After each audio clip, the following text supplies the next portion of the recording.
government, government isn't going to keep funding public television and public radio.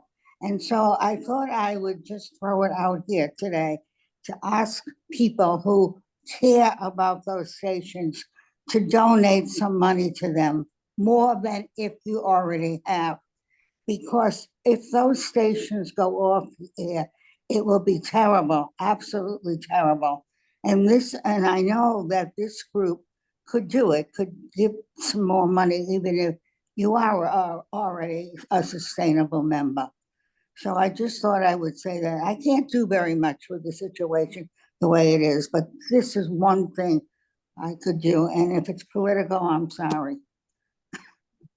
But I thought it should go, should be come today. Thank you, Rona. Next, Mark Lazowski. Hi, David. Thanks so much. Thanks, everyone.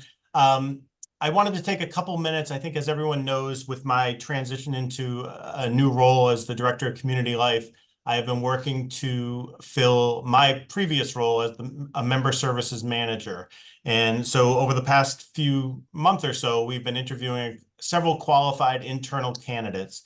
And I'm happy to announce that Tina Tiglianidis has accepted the position as the new Member Services Manager. So for those that might not recognize the last name, Tina has been working at the front desk in independent living since the beginning of this year. And I think you all know she has made an immediate impact on our community. And, she's very well qualified to move into this position. She's got an empathetic nature to her, a pleasant demeanor. She has this ability to connect with residents. And like I said, has made an immediate impact since her arrival here. So Tina's very excited about this new role, and while we'll miss her presence at the front desk, I know moving into this new role, you're going to feel the impact of of her skills, and even more so than at the front desk. So in the immediate future, Tina's going to continue to work at the front desk. Obviously, we have to fill that spot. But we are working already to start transitioning, get her trained, and get her up to speed. And so she'll soon move into that role, be sitting down in the office, behind Joe's desk, and we'll manage both the concierge desks, our front desks in both independent living and assisted living.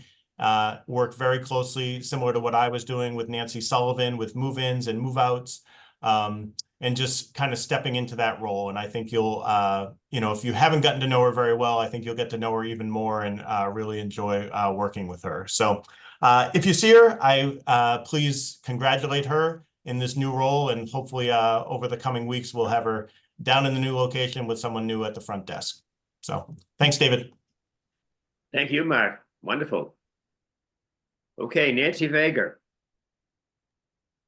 Hello, everyone. Just a couple announcements about programs. The first one is that course registrations are officially due tomorrow, and you can expect those back by next Tuesday, the latest. So pay attention to your mailboxes. Everyone will get their final confirmations. This coming Sunday, May 18th at 2 p.m., we have an afternoon concert. A special performance by the Nadia Mexen Trio with guest accompanist Gloria Kim, who will be featured in one piece. Their concert's called Memory of the Future, and they're featuring works by Akhunov, sorry if I got that wrong, Part Shaw, and Shostakovich. I still get tongue-tied there. But it promises to be a moving and memorable afternoon of classical music, followed by an exciting duo that we're welcoming back. It's a familiar pair, but they're coming with their own group. They're coming this Thursday. They're named Duo Dolce, which is a violin and accordion duo that means too sweet in Italian. And their sound blends early 20th century European influences, nostalgic street jazz, and vintage folk, all with a soulful twist. So I'm really excited to get feedback on that. And lastly, we have a guest lecture for next Friday, May 23rd at 2 p.m. in Great Meadow Hall. It is a history department professor from Boston University named Clifford Backman, who is going to talk about the history of identity politics. And he's going to explore how it's evolved over time and its increasing presence in public discourse. So we're really excited we're really excited for the engaging and thought-provoking presentation. So I hope to see you there. Very good. Any questions for Nancy? Before we move on. Okay, next is Eileen Donahue. Eileen? Hi, everybody. Thank you, David. Good to see you all. So first of all, thank you all for our Mother's Day brunch last Sunday. We had a great crowd and everyone seemed to enjoy it. So happy Mother's Day to all you mothers out there. After that, then we have going on is next Wednesday, we have a dairy night in Great Meadow Hall. We do have the harpist joining us on Wednesday. And please, if you can have just reservations either online or at our Nosh at 49101, that would be really, really helpful. Also, we have the travel agency has our wind down this Monday coming up as well. And we're going to Mexico. So please join us from 4 p.m. to 5 p.m. in Great Meadow Hall. And we will see you there going to Mexico. Then on Shavuot on June 2nd is another dairy meal. That will be our dairy meal for the month of June. They will kind of come close to each other, but obviously the Shavuot will have a different meal on that night. And that is on June 2nd. And you have to register by Monday, the 26th of May. And you can go online to register for the Shavuot dinner. Any other information on our website? I know Josh has been talking to you about the little kiosk that is up by Joe's desk. If you want to, you know, go and book some reservations on there, and Joe will be very happy to help. And also myself and Josh will be happy to help as well. And as well as that, you can go to the host stand over in Centro, and you can also touch base down in Nosh.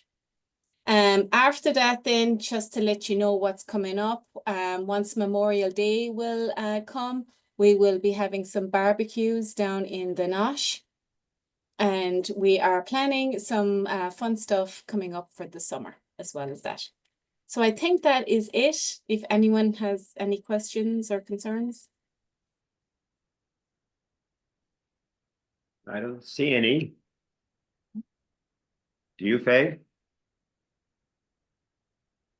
Okay, all right. I take it Josh is away and you're coming.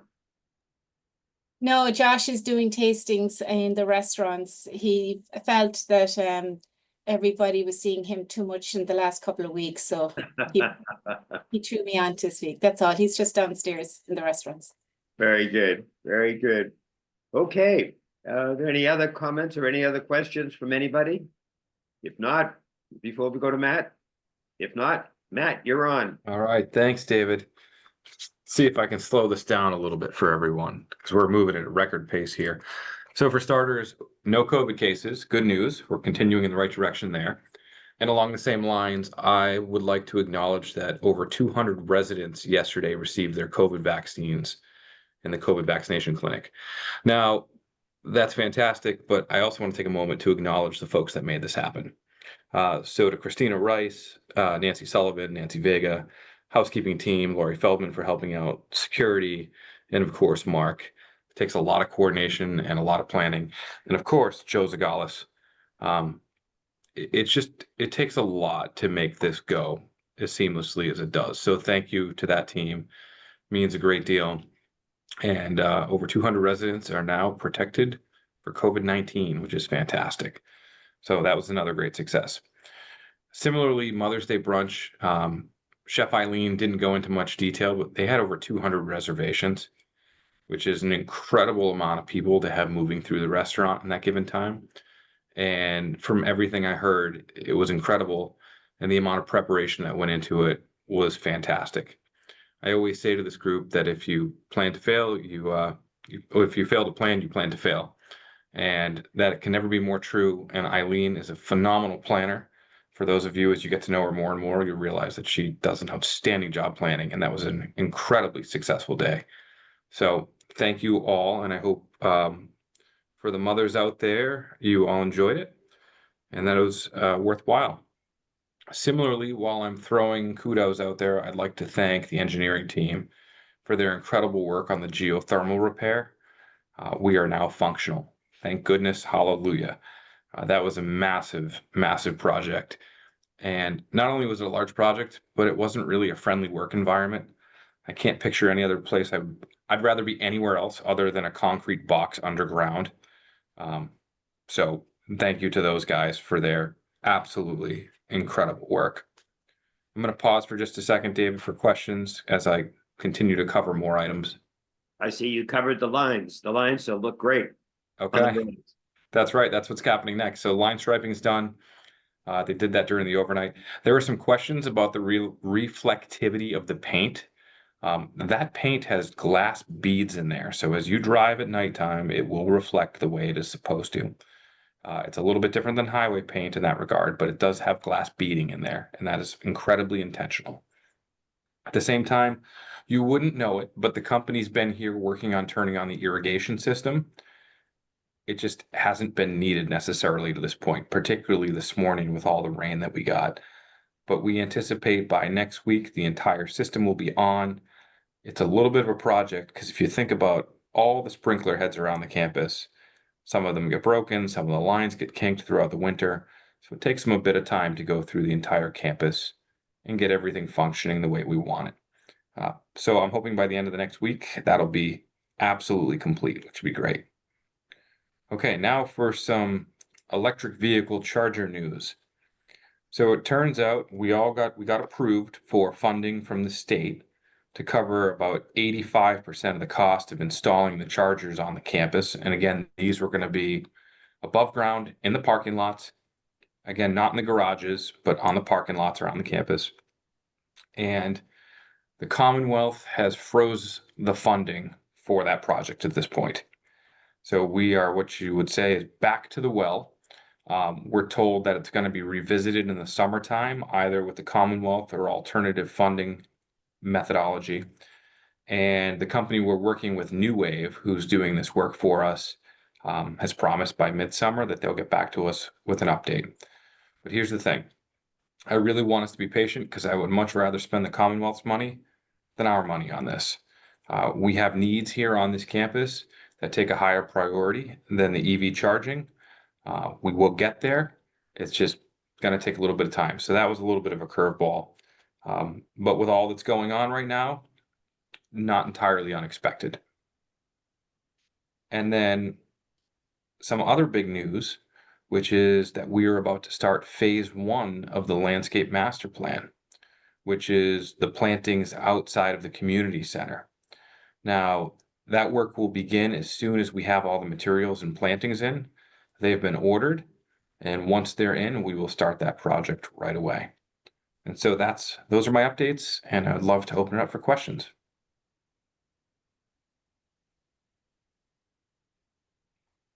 Let's see. Yes, Mitch Freeman. Matt, what's the status on those TV channels that were supposed to be added to our list here? Good question, Mitch. They've been added, but yet they have not sent us the list to distribute out. We added in our letter, oh boy, it must have been 6 weeks ago at this point, a very crude Word document of the channels that were added. Yeah, But they've been added. but they're not active. No, they should be active. Okay, so we'll eventually have a list of just those extra 40 or whatever it is. That's right. Instead of Do this you- couple hundred. If you look back a couple weeks ago, again, it had a full channel list that we included with my letter. Yeah, It's worth looking at that because that'll give you Comcast's most advanced channel guide, which I think was created by my 7-year-old. But really, I couldn't believe it when they sent it over, but that's neither here nor there. That's a different problem for a different day. But if you need an extra copy of the channel list, let us know. I We'll be got, happy to share it out. The good news is we have Nessun again. That was very painful. Nancy Coomer? I'll unmute you. Oh, Go ahead. yeah, I just want to say that 1184 and, no, excuse me.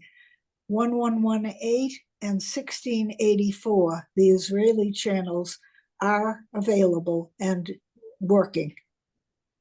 Excellent, thank you. Want to list those again, Nancy? 1118 and 1684. And they work.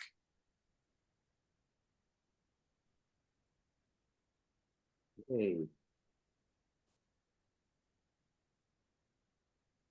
Don't see anybody else, do you, Faye? Not from the second page, no. Okay. Well, Matt, you were very complete. Sometimes it works, sometimes it doesn't. Very good. Record time.